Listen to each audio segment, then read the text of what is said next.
পরম প্রেমময় শ্রী ঠাকুরের চরণে আমার ভক্তিপূর্ণ প্রণাম। জগৎ জননী শ্রী বড়মায়ের রাঙার অতুল চরণে আমার ভক্তিপূর্ণ প্রণাম জানিয়ে এবং আপনাদের প্রতি প্রত্যেককে আমার আনন্দিত জয়গুরু জানিয়ে আজকের আমার আলোচনা মানসিক সদাচার। আমি আপনাদের কাছে এই মানসিক সদাচার নিয়ে আজকে নিবেদন করব। সদাচার, প্রথমে আমাদের সদাচার সম্পর্কে জানতে হবে যে সদাচার কাকে বলে।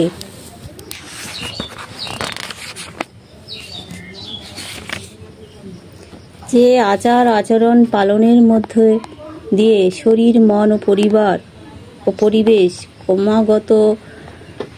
ক্রমাগতভাবে সুস্থ এবং উন্নতির পথে এগিয়ে যায়, সেটাকে বলা হচ্ছে সদাচার। শ্রী ঠাকুর সব কিছুর আলোচনার আগে মূলে পৌঁছে যেতেন। তিনি বলেছেন যে সৎ কথার অর্থ হচ্ছে অস্তিত্ব, আর আচার কথার অর্থ হচ্ছে ডেইলি লাইফে বা প্রতিদিনের জীবনে প্র্যাকটিস। এটাই হচ্ছে সদাচার। সদাচার যে 3 প্রকারের, শ্রী ঠাকুর যে আধ্যাত্মিক, মানসিক ও শারীরিক সদাচারের কথা বলেছেন, সেই আজকে আমি আপনাদের কাছে মানসিক সদাচার সম্পর্কে আলোচনা করব।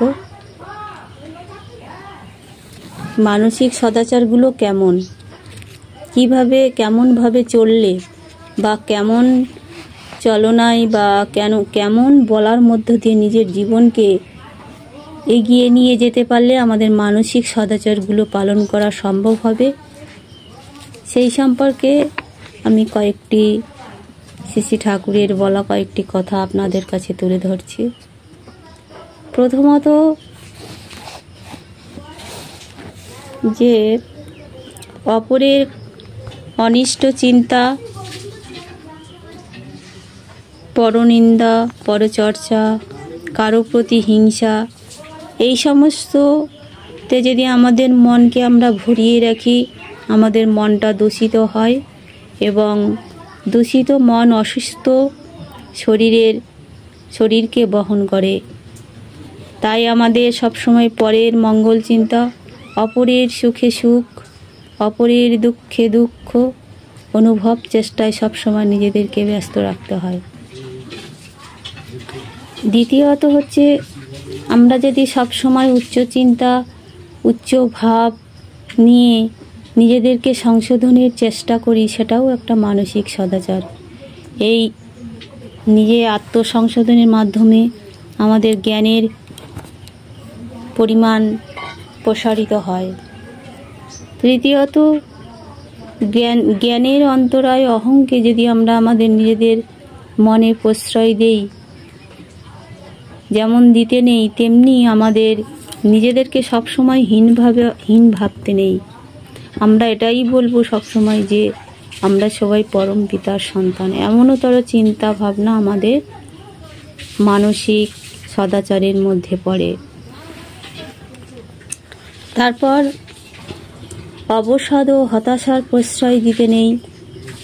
আমরা যদি সব সময় নিজেদেরকে সর্ব অবস্থায় অবসাদ ও হতাশার মধ্যে ফেলি, তাহলে আমাদের স্নায়ুর নানান রকম রোগের সৃষ্টি হয় এবং এই অবসাদ হতাশাকে কাটানোর জন্য আমাদের খুব করে কাজের মধ্যে চলতে হয়। কাজের মধ্য দিয়ে চললে আমাদের এই অবসাদ ও হতাশা থেকে আমরা রক্ষা পাই।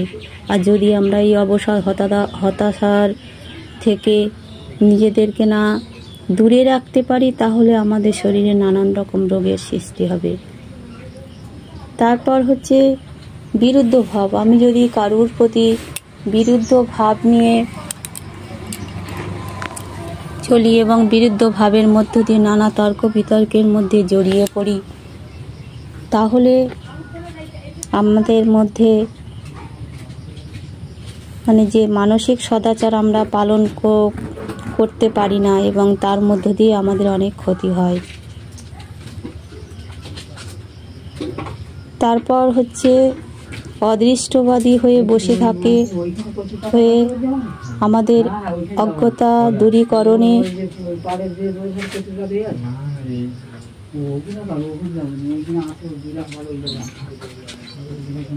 সচেষ্ট হলে অদৃষ্ট কিছু থাকে না। ইষ্ট প্রাণতা নিয়ে চললে আমাদের অজ্ঞতা দূর হয়। সপ্তমত হচ্ছে কামরিপুগুলো যদি আমরা জোর করে দমন করি, এর ফলে আমাদের রোগ জটিল রোগ আমাদের শরীরের মধ্যে প্রবেশ করে। স্বাভাবিকভাবে মনকে যদি আমরা সৎ ও উচ্চ চিন্তায় নিয়ে যেতে পারি এবং ইষ্টের পথে চলতে পারি, তাহলে আমাদের এই কামরিপুগুলো অনেকটাই কমে যায়।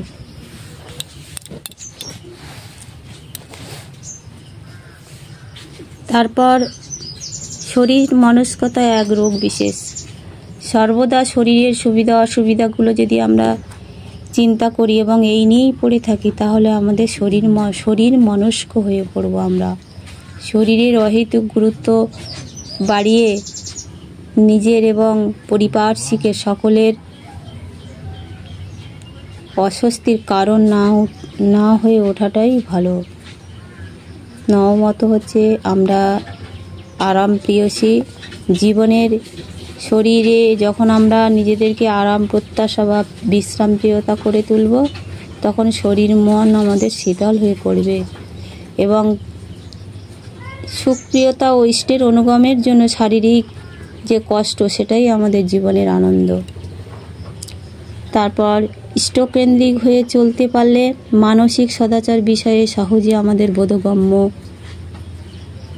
এসে যায়। মানসিক বিন্যাস সুস্থ রাখলে শরীর প্রক্রিয়াও সুস্থ থাকে, শরীর সজীব হয়ে। বহু রকমের বাণী আমাদের দিয়েছেন।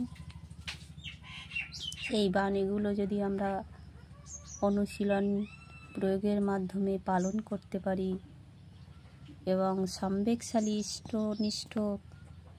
ইষ্টপ্রাণতাই হচ্ছে আমাদের জীবনের মূল বিষয় এবং আধ্যাত্মিক সদাচার ও মানসিক সদাচারের সঙ্গে ওতপ্রোতভাবে জড়িত।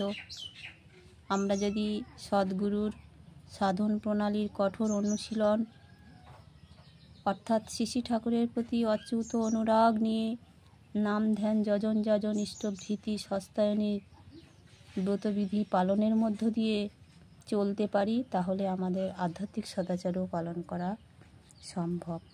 আর যখনই আমরা সদাচারগুলো সঠিকভাবে পরিপালন করতে পারব, তার যে অনুশাসনগুলো আমরা গভীরভাবে